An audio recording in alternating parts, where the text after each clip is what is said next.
नमस्कार दोस्तों, मैं हूं योगेंद्र शर्मा, आपके अपने YouTube channel youth study point पर।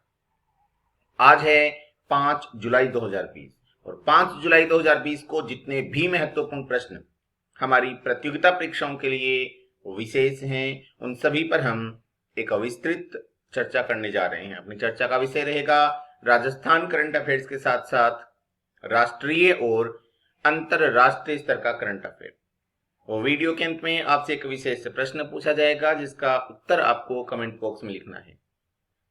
तो सबसे पहले चलते हैं हम हमारे उसी विशेष प्रश्न की ओर जो आपसे कल पूछा गया था। और कल का अपना प्रश्न था, हमारा घर हमारा अभियान किस राज्य में चलाया गया है? तो सही उत्तर था मध्य प्रदेश। इसके बाद है आज का अपना पहला प्रश्न। दोस्तों, यदि आपको ये वीडियो अच्छा लगे तो आप इसको लाइक जरूर करें। जिन्होंने सब्सक्राइब नहीं किया है वो सब्सक्राइब भी करें और हो सके तो अपने दोस्तों के साथ शेयर भी करें। तो आज का अपना पहला प्रश्न है, राजस्थान के नए मुख्य सचिव हाल ही में कौन बनाए गए हैं? विकल्प है बीडी गुप्ता, रोहित कुमार सिंह, राजीव स्वरूप या अखिल अरोड़ा। तो इसका सही उत्तर है राजीव स्वरूप। देखिए, इससे पहले बीडी गुप्ता राजस्थान के मुख्य सचिव थे, लेकिन मुख्यमंत्री अशोक गहलोत ने हाल ही में घोषणा की है कि राजस्थान के मुख्य सचिव रहेंगे राजीव स्वरूप। वस्तुतः बीडी गुप्ता का कार्यकाल 3 माह बाद ही समाप्त होने वाला था, जबकि राजीव स्वरूप भी 31 अक्टूबर 2020 को रिटायर हो जाएंगे। इसके बाद है अगला प्रश्न। अगला प्रश्न है, राजस्थान के नए गृह सचिव कौन बनाए गए हैं? बीडी गुप्ता, रोहित कुमार सिंह, राजीव स्वरूप या अखिल अरोड़ा। तो सही उत्तर है नए गृह सचिव बने हैं रोहित कुमार सिंह। वस्तुतः राजस्थान में गृह मंत्रालय भी मुख्यमंत्री के ही पास है, यहाँ पे अलग से गृह मंत्री नहीं बनाए गए हैं। तो गृह मंत्रालय के नए गृह सचिव बनाए गए हैं रोहित कुमार सिंह। इसके बाद है आज का तीसरा प्रश्न। शिक्षा का अधिकार कानून के तहत निजी स्कूलों में किस कक्षा में निःशुल्क प्रवेश दिया जाएगा? पहली कक्षा से, प्री प्राइमरी कक्षा से, प्राइमरी कक्षा से या द्वितीय कक्षा से? तो इसका सही उत्तर है प्रथम कक्षा से। शिक्षा का अधिकार कानून में हाल ही में एक संशोधन किया गया है। इस संशोधन के तहत पहले जहां प्री प्राइमरी और प्राइमरी कक्षाओं में निःशुल्क प्रवेश दिया जाता था, अब पहली कक्षा में यानी प्रथम कक्षा में निःशुल्क प्रवेश का प्रावधान रखा गया है। इसके अलावा पहले जिन व्यक्तियों की सालाना आय 1 लाख रुपए थी, अब 2.5 लाख रुपए तक की सालाना आय वालों के बच्चों को इसमें प्रवेश दिया जाने लगा है। इसके अलावा प्राइमरी और प्री प्राइमरी इन दोनों को ही इससे बाहर किया गया है। यदि प्राइमरी या प्री प्राइमरी क्लासेज में एडमिशन दिया जाता है तो निजी स्कूलें अपनी इच्छा अनुसार उसमें फीस वसूल सकती है। इसके बाद है अगला प्रश्न यानी चौथा प्रश्न। राजस्थान में कितने कस्टम हायरिंग केंद्र खोलने की घोषणा हाल ही में की गई है? 78, 150, 100 या 250? तो इसका सही उत्तर है 100।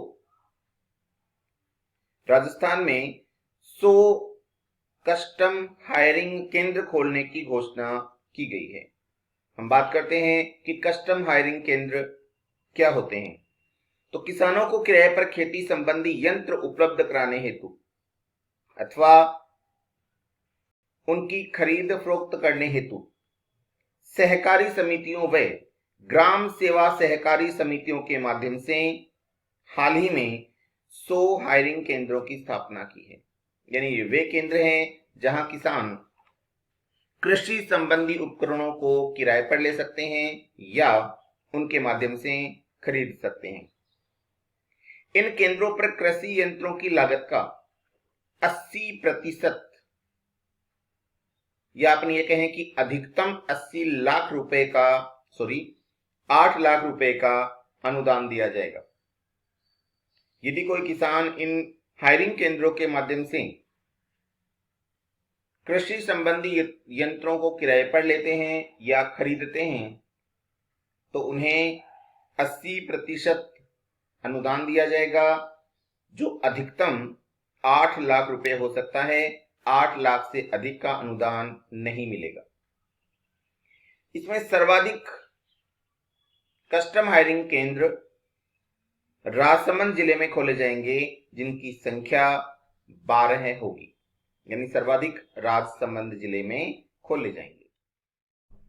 अगला प्रश्न है, राजस्थान राजस्व बोर्ड के नए चेयरमैन कौन बनाए गए हैं? विकल्प है आर वेंकटेश्वर, प्रेमचंद बेरवाल, भंवरलाल मेहरा या आरुषि मलिक। तो इसका सही उत्तर है आर वेंकटेश्वर। आर वेंकटेश्वर को हाल ही में राजस्थान राजस्व बोर्ड के नए चेयरमैन बनाया गया है। यदि अपन इसके अलावा कुछ अन्य नियुक्तियों की बात करें तो चिकित्सा सचिव बनाया गया है अखिल अरोड़ा को। जोधपुर संभागीय आयुक्त बनाया गया है समित शर्मा को। अजमेर संभागीय आयुक्त बनाया गया है आरुषि मलिक को। बीकानेर संभागीय आयुक्त बनाया गया है भंवरलाल मेहरा को। और भरतपुर संभागीय आयुक्त बनाया गया है प्रेमचंद बेरवाल को।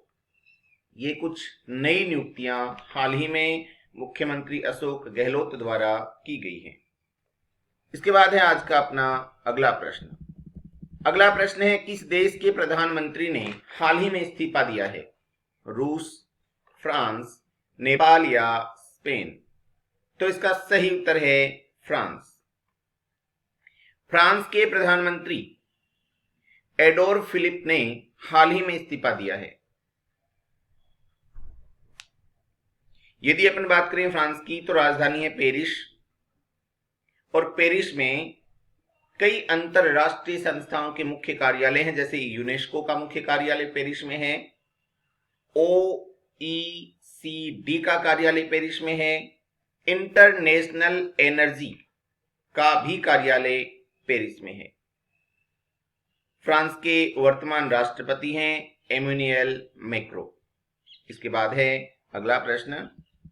अगला प्रश्न है, किन 2 राज्यों में प्लाज्मा बैंक स्थापित किया गया है? दिल्ली और असम, दिल्ली और राजस्थान, असम और बिहार या केरल और उत्तर प्रदेश? तो इसका सही उत्तर है 1 नंबर विकल्प, दिल्ली और असम। भारत में सबसे पहले दिल्ली में प्लाज्मा बैंक की स्थापना की गई। दिल्ली के मुख्यमंत्री श्री अरविंद केजरीवाल ने घोषणा की कि दिल्ली के इंस्टीट्यूट ऑफ लिवर एंड वायरी साइंसेज में प्लाज्मा बैंक की स्थापना की जाएगी, जिसमें वही लोग अपनी प्लाज्मा का डोनेट करेंगे जो पहले कोविड-19 से संक्रमित थे और अब स्वस्थ हो चुके हैं। इसके अलावा असम में भी प्लाज्मा बैंक की स्थापना की जा चुकी है, जो कि गुवाहाटी में स्थापित किया गया है। यदि अपन असम की बात करें तो राजधानी है दिसपुर, मुख्यमंत्री हैं एस सोनोवाल और राज्यपाल हैं जगदीश मुखी। इसके बाद है अगला प्रश्न। अगला प्रश्न है, किस देश के शोधकर्ताओं ने शुअर में G4 नामक एक खतरनाक वायरस खोजा है? अमेरिका, चीन, भारत या फ्रांस? तो इसका सही उत्तर है चीन। चीन के शोधकर्ताओं ने हाल ही में शुअर में G4 नामक एक खतरनाक वायरस खोजा है, जो सुअरों से इंसानों में भी फैल सकता है। जिस प्रकार से कोविड-19 एक महामारी बनी है, उसी प्रकार से ये G4 नामक वायरस भी एक महामारी का रूप ले सकता है। यदि अपन बात करें चीन की, तो चीन में कुछ विशेष गेम्स होने वाले हैं, उनकी बात करते हैं। जैसे एशियन गेम्स 2021 चीन में आयोजित होंगे। 19वें एशियन गेम्स 2022 में भी चीन में आयोजित होंगे, जिसका शुभंकरण रखा गया है smart triplet. Smart triplet. Winter Olympic 2022 भी चीन में होंगे, जिसका भी शुभंकरण रखा गया है फेई फेई। इसके अलावा एशियन पैरा गेम्स 2022 में चीन में होंगे और हाल ही में चीन ने एक डिजिटल करेंसी लॉन्च की है DCEP। ये भी पूछा जा सकता है कि चीन ने कौन सी डिजिटल करेंसी हाल ही में लॉन्च की, तो उसका नाम है DCEP। इसके बाद है अगला प्रश्न। अगला प्रश्न है LPG संयुक्त के उद्यम के गठन के लिए भारत ने किस देश के साथ हाल ही में समझौता किया है? नेपाल, बांग्लादेश, पाकिस्तान या श्रीलंका? तो इसका सही उत्तर है बांग्लादेश। LPG संयुक्त उद्यम के लिए भारत ने हाल ही में बांग्लादेश के साथ समझौता किया है। यह समझौता हमारे पेट्रोलियम व प्राकृतिक गैस मंत्री श्री धर्मेंद्र प्रधान द्वारा किया गया है। यदि अपन बात करें बांग्लादेश की, तो राजधानी है ढाका, प्रधानमंत्री हैं शेख हसीना और राष्ट्रपति हैं अब्दुल्ला हामिद। भारत और बांग्लादेश के मध्य एक युद्धाभ्यास होता है जो प्रतिवर्ष होता है, इसका नाम है संप्रति। इस वर्ष संप्रति युद्धाभ्यास मेघालय में हुआ था। इसके बाद है अगला 10वां प्रश्न। अगला प्रश्न है संयुक्त राष्ट्र नीति अधिकारी के रूप में भारत ने हाल ही में किसको नियुक्त किया है? संयुक्त राष्ट्र नीति अधिकारी के रूप में हाल ही में भारत में किसे नियुक्त किया गया है? वैशाली मोहंती, आरुषि मलिक, विवेक सिंह या राजपाल यादव? तो इसका सही उत्तर है वैशाली मोहंती। वैशाली मोहंती को संयुक्त राष्ट्र नीति अधिकारी के रूप में हाल ही में नियुक्ति मिली है, नियुक्त किया गया है। इसके बाद है अगला प्रश्न। अगला प्रश्न है किस IIT कंपनी ने हाल ही में मोबाइल मास्टर जी नामक एक ऐप को विकसित किया है? IIT Kanpur, IIT Mumbai, IIT Madras या IIT दिल्ली? तो इसका सही उत्तर है IIT कानपुर। IIT कानपुर ने मोबाइल मास्टर जी नामक एक ऐप विकसित की है, जिस ऐप के माध्यम से यदि अध्यापक अध्ययन कराते हैं तो उन्हें एक क्लास यानी कक्षा कक्ष जैसा वातावरण मिलेगा। वीडियो रिकॉर्डिंग कर छात्रों के पास भेजा जा सकेगा, यानी अध्यापक अपने घर में ही एक वीडियो रिकॉर्डिंग करेंगे और वीडियो रिकॉर्डिंग के समय जिस प्रकार से कक्षा कक्ष में जो सुविधाएं प्राप्त होती हैं वो सभी की सभी सुविधाएं उन्हें उस ऐप के माध्यम से प्राप्त होंगी और फिर वह वीडियो बनाकर छात्रों को भेजा जा सकेगा। इसके बाद है अगला प्रश्न। अगला प्रश्न है हाल ही में फिट इंडिया टास्क का शुभारंभ किसने किया है? यानी फिट इंडिया टास्क का शुभारंभ वस्तुतः किसके द्वारा किया गया है? किरण रिजिजू, हर्षवर्धन सिंह, राजनाथ सिंह या धर्मेंद्र प्रधान? तो इसका सही उत्तर है किरण रिजिजू। किरण रिजिजू वर्तमान समय में हमारे खेल मंत्री हैं। इन्हीं के द्वारा हाल ही में फिट इंडिया टास्क का शुभारंभ किया गया है। यदि अपन बात करें कि फिट इंडिया टास्क क्या है, तो इसमें दो एथलीट एक दूसरे का साक्षात्कार लेते हैं और एक दूसरे का साक्षात्कार लेने के पश्चात उसका प्रसारण किया जाएगा, जिसे अन्य बालकों द्वारा सुना जाएगा और उनमें खेल के प्रति एक जिज्ञासा उत्पन्न होने की संभावना है। यानी कि अन्य बच्चों में जिनमें खेल की रुचि है उनको इस प्रकार के साक्षात्कार सुनाए जाएंगे, जिनसे उनमें रुचि और अधिक बढ़ सकती है और वो खिलाड़ी बन सकते हैं। इसके बाद है अगला प्रश्न। अगला प्रश्न है